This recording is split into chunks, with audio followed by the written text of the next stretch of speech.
కాశీ విజయవాడ.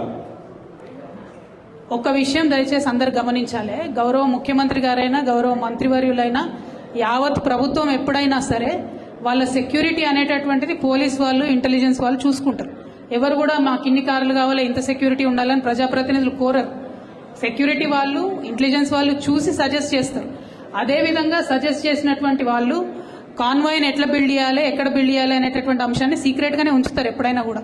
ఎందుకంటే థ్రెట్ ఉంటుందనే సెక్యూరిటీ ఉంటుంది. సో ఆటోమేటిక్గా ఎక్కడో వాళ్ళు పెట్టి దానికి కావాల్సినటువంటి ఫెసిలిటీస్ అన్ని కూడా క్రియేట్ చేసినట్టున్నారు. అవసరమైనప్పుడు తెచ్చి వాడతారు. అవన్నీ మనకు కూడా చెప్పరు కదా, సీఎం గారికి కూడా చెప్పకుండా చాలా ఇంటెలిజెన్స్ వాళ్ళు చేసేటి ఉంటాయి. మరి ఇప్పుడున్నటువంటి సీఎం గారు ఏమన్నా ప్రత్యేకంగా కోరుతున్నారేమో నాకు తెలియదు. కానీ గత 10 ఏళ్లుగా మేము ఎప్పుడు కూడా ఇంత సెక్యూరిటీ ఉండాలి అంత సెక్యూరిటీ ఉండాలని కోరలేదు. ఇంటెలిజెన్స్ వాళ్ళు పోలీస్ వాళ్ళు ఇట్లా సెక్యూరిటీ ఇది ఫెసిలిటీ అంటారు, వాళ్ళు చేస్తారు. దానికి తగ్గ బడ్జెట్ వాళ్ళకు ఉంటుంది. దానిలో పెద్ద అంశం చేసి దాని మీద వెటకారంగా మాట్లాడటం, ఏదో సీక్రెట్ గా విజయవాడలో దాచుకున్నాం, అవి ఏడ తయారవుతుందో ఎవరికి తెలియదు, ఏడ దాచి పెడతారో ఎవరికి తెలియదు. ఎగ్జాక్ట్లీ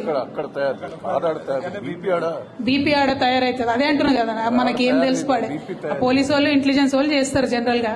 దాన్ని పెద్ద ఇష్యూ చేసి అదేదో దాచుకున్నాం అన్నట్టుగా గౌరవ ముఖ్యమంత్రి గారు మాట్లాడడం నిజంగా వారి గౌరవాన్ని తగ్గిస్తుంది తప్పితే ఇంకొక అంశం కాదు.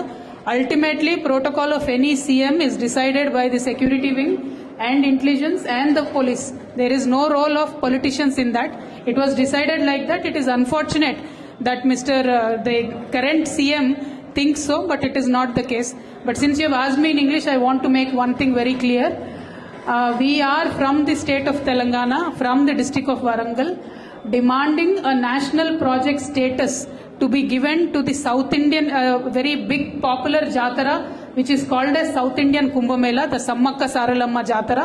This is the highest conglomerate of tribal population of this country. This has to be respected.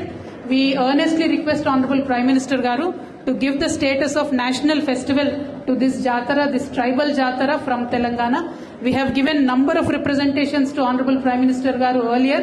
So we really wish and pray that he will take it up immediately. Thank you. Jai Telangana.